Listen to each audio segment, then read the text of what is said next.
Welcome, my sisters and brothers, to the Law of One, the study group.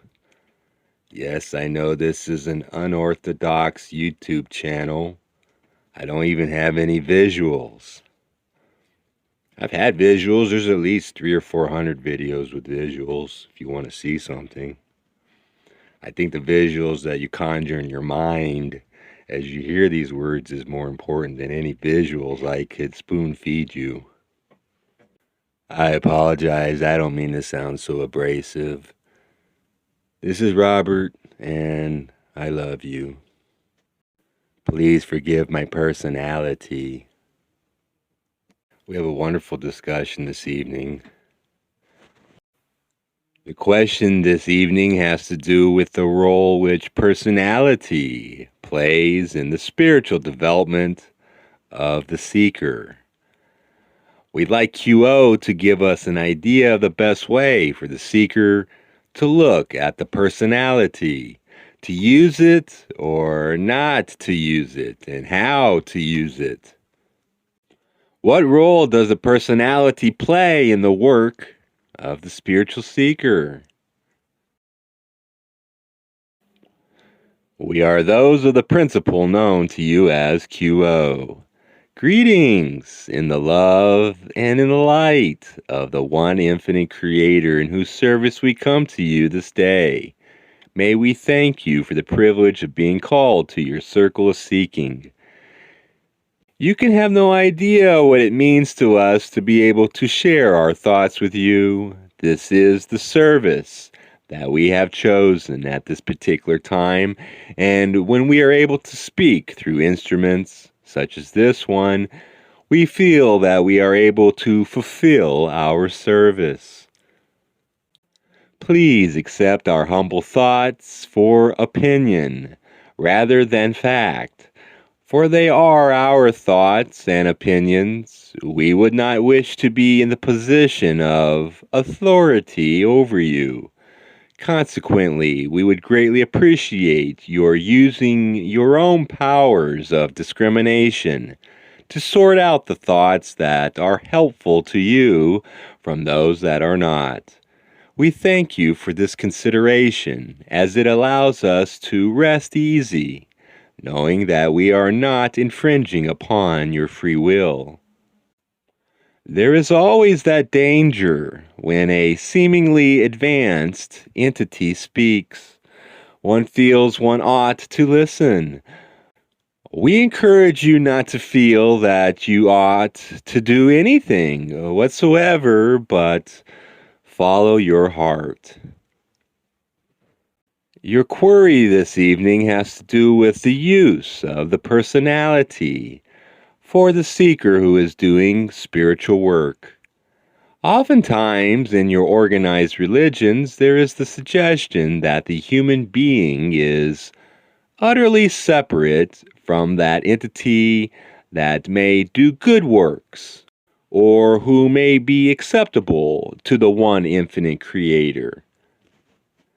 The things of this world, which include all of those facets of the personality which have to do with this world, are seen as full of sin, and the territory which is in the rule of the devil, or Satan, or the negative forces.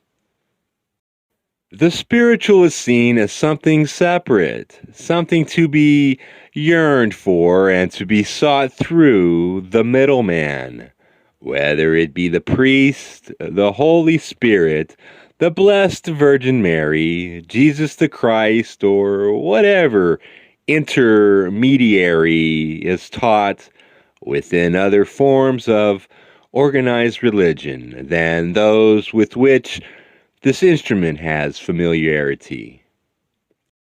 This is not our view of the use of the personality by the spiritual seeker. We realize that from the level of the personality, it is an unsolvable puzzle to see through the personality. Certainly, this instrument has been assailed by many doubts as to her worth. which seems paradoxical in that the cause of this was receiving many, many compliments at a recent homecoming gathering.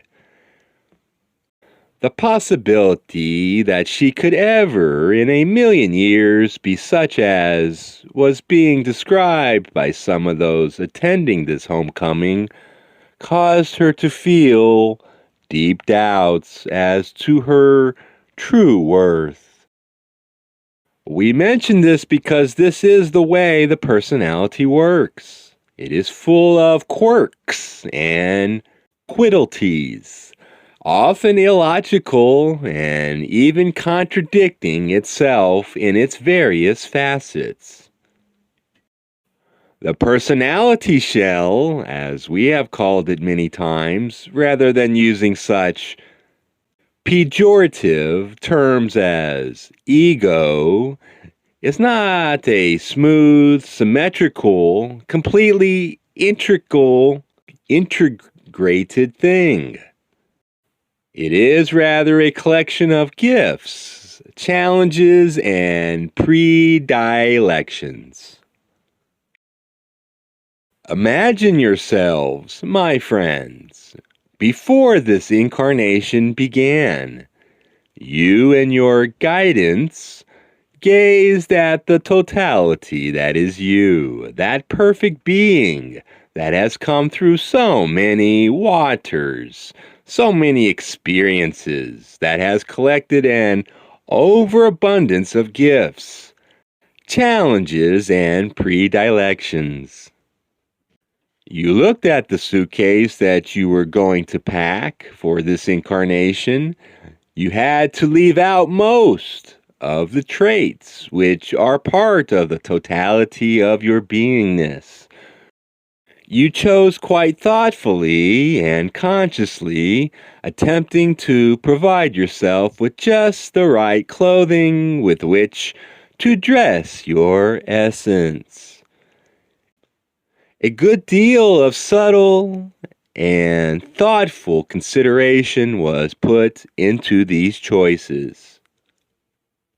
And so you packed, carefully and with respect, those assets, deficiencies, and preferences that you felt would set you up to learn the lessons that you wish to learn in this incarnation, and to meet the challenges that you wished would temper your spirit and transform you in this incarnation. You carefully selected your biases and arranged for relationships, or perhaps more accurately, the possibility of relationships throughout the incarnation. The parents, the teachers, the siblings, those who would be your children, your mates, and all of those friends that connect with you in ways too deep for words. In this, you were redundant so that you could never ever become lost and be unable to find your way back to the proper track that you hoped to follow throughout this incarnation. Some of you packed sparingly. Some of you packed so many gifts and challenges that you had to sit on them to close the suitcase. Therefore, some of you are quiet, and some of you are full of energy and bursting at the seams. But all of these things were done with careful thoughtfulness. There was no mistake made in your packing. You did well. You have come to this incarnation with a personality shell in which there is a loose association of all of these aspects that you packed beforehand. You have taken them out of your suitcase and placed them around you, just as you placed your flesh around the essence of your light body as you took incarnation in flesh. And here you are, a seemingly unified, integrated individual, more or less in control of a busy and productive life. And yet, those are not the experiences from the inside of the personality shell. For the most part, it is quite normal, in fact, for entities to sense that they are not completely seamless in their personality, but rather have many shifting elements that can combine in different ways at different times to surprise the seeker at the eye of the hurricane of all of these facets of personality. So, how shall the seeker deal with its own personality as it seeks to penetrate the surface of life and go deep into the areas of mind which have real meaning and value? Those areas of deep water that call the spirit forward. The one known as C was saying that perhaps it is necessary to put the personality to one side and to release the personality in order to do work in consciousness. And indeed, as we said before, this is the traditional model of organized religion, which sees things human as things sinful and in error. Our opinion varies from this model markedly. We feel it is well to take the personality somewhat lightly. It is well to have a sense of humor as one gazes at the many quirks and impulses of the personality. One cannot defend the indefensible.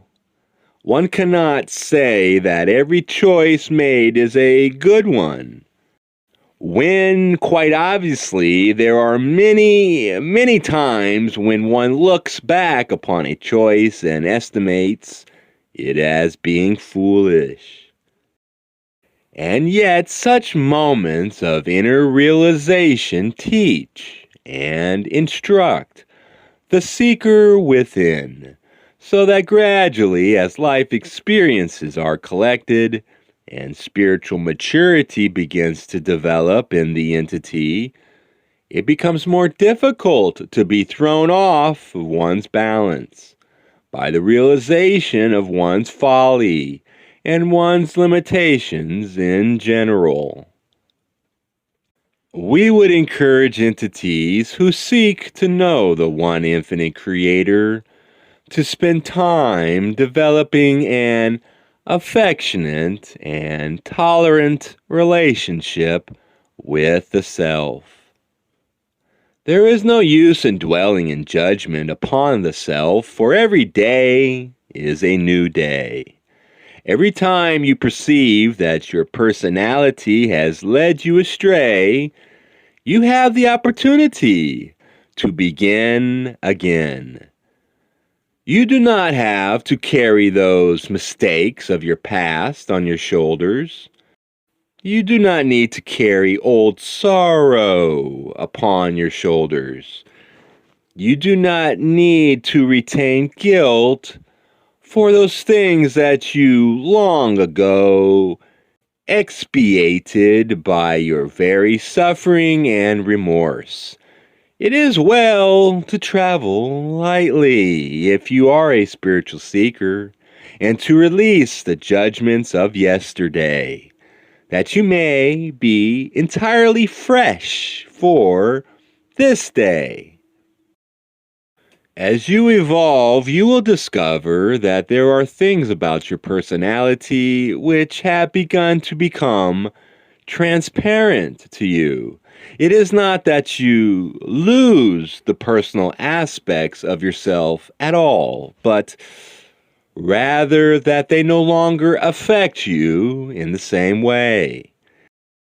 You can see those same impulses and preferences that in the past have been so very powerful, and you may notice that while you see these preferences, you do not have great catalysts in choosing whether or not to move with them in a certain circumstance, for your viewpoint has widened.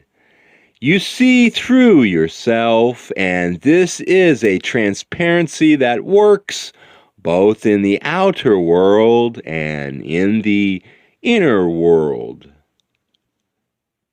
You see through your personality in the outer world, seeing more of the world than just those things that you care about personally.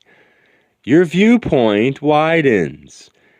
You are still the driver of your creation, but you are no longer necessarily the star player.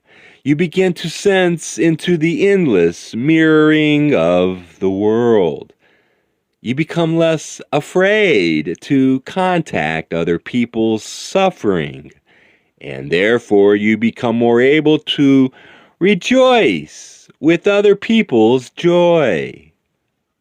The transparency also works within yourself as you honor, respect, and fully acknowledge the quirks of your personality while becoming able to choose whether or not to indulge your personality at a certain point.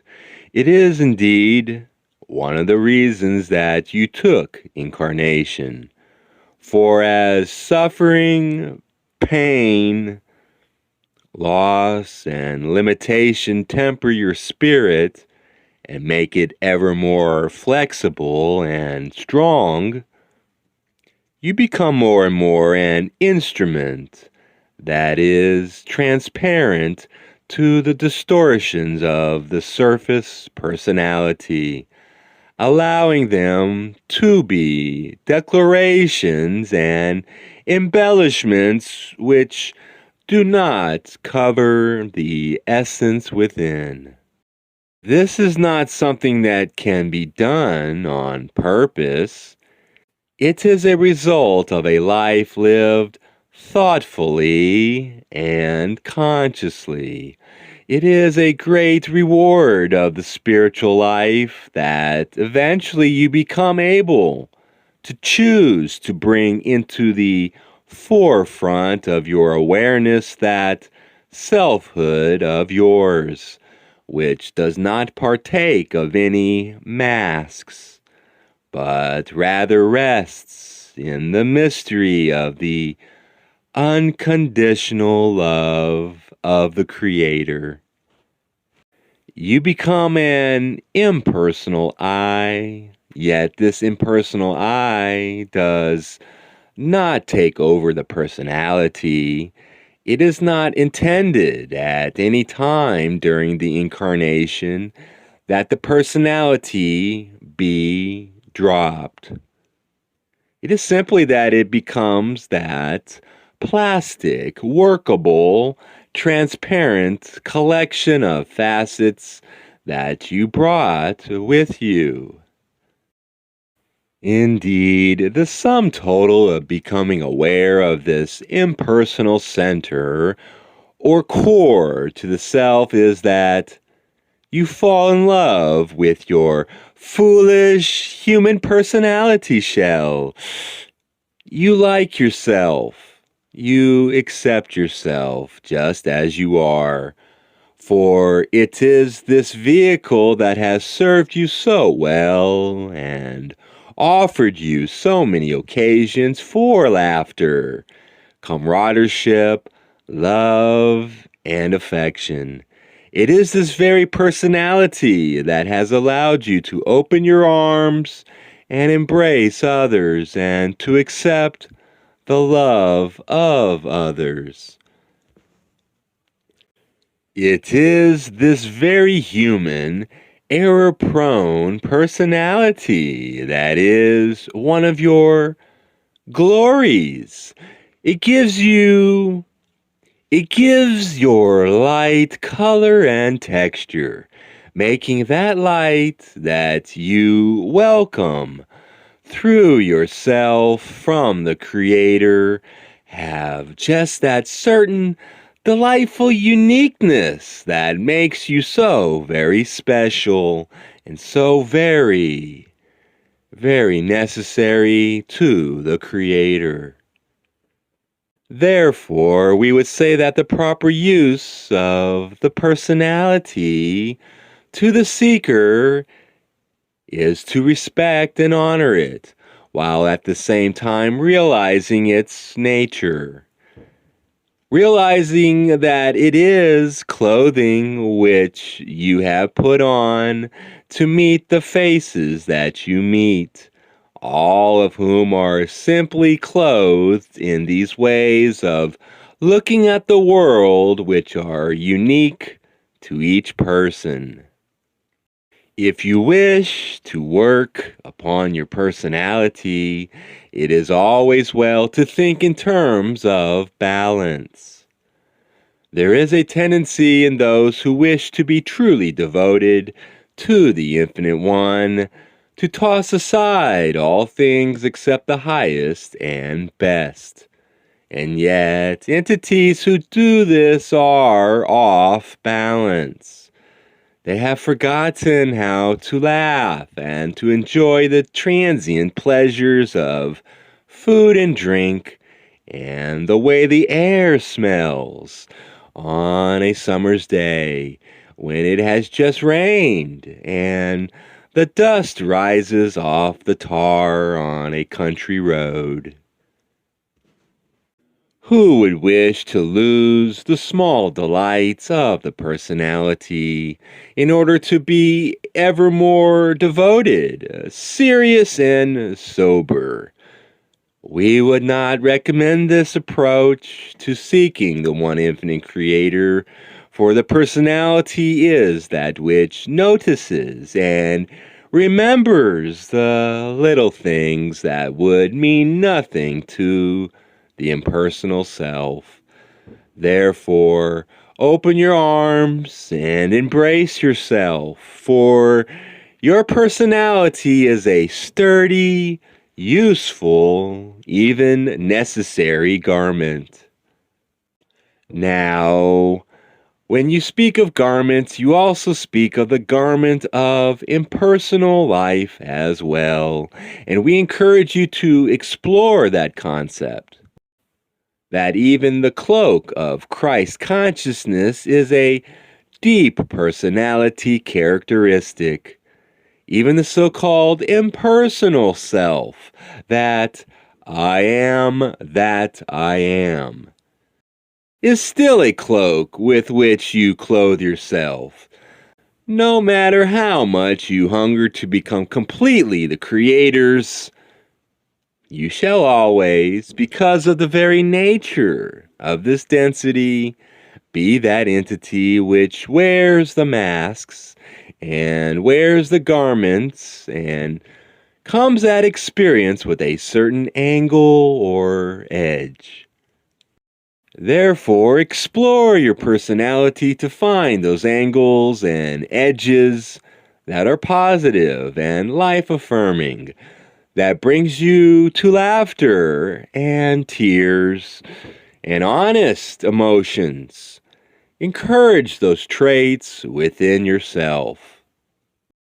And when you find the angles and edges of personality that are life-destroying, look deeply within yourself to find the fear that has caused you to exclude certain activities, people, or thoughts from the list of those things which are acceptable. We find in your settled religions, for instance, that many entities are excluded from belonging to the one infinite creator by those who believe in that way because of not believing as they do. We find other entities that are prejudiced against one or the other sex, against other races than one's own, and so forth. As you spot these angles and edges in your approach to life, and you see that they are destructive of life and denying of the unity of all things, you may work well upon enlarging your point of view and gradually, lovingly, gently bringing these fear-based biases of personality more into the light, that you may develop within yourself a greater compassion for all of life and a greater knowledge and sense on a personal level of the unity of yourself and those who you have thought to exclude from your good offices. Yet, my friends, if you are unable at any certain time to accomplish these things, accept that about yourself as well. There is no hurry. There is no limit in terms of how long it may take you to bring yourself into your best balance. For each moment is a new one. You never run out of the opportunity to see something that will help you to have that epiphany of mind and heart that create in you that wider point of view from which you may more and more create the balance within yourself that gives you peace in your heart and peace in your mind. It is well in the midst of the confusion and rush of personality to be single-minded about one thing and one thing only. And that, my friends, is love. Look for love. Look for the love. When you find it not within yourself, look further and ask for help. Whoever it is that you ask, whether it be the Confederation, the Holy Spirit, your higher self, your guru or teacher, from your inspirational writings, or whatever it is to which you look for aid, seek in all ways to enlarge your awareness of the love within you, of the love flowing through you, of the love that you are able to radiate to those about you. As always, we recommend the daily habit of silence. One way or another, for there is much transmitted within the silence of a seeking heart, and those energies far too deep for words, but enormously rich in information that goes directly into your subconscious and informs and enlightens your heart. We are those of QO, and we give great thanks for being called to your circle of seeking. It is now time for us to leave this beautiful, sacred space that you have created with your commingled auras. We are those known to you as the principle of QO. We leave you as we found you in the power and the peace, the love and the light of the one infinite creator. Adone, Adone.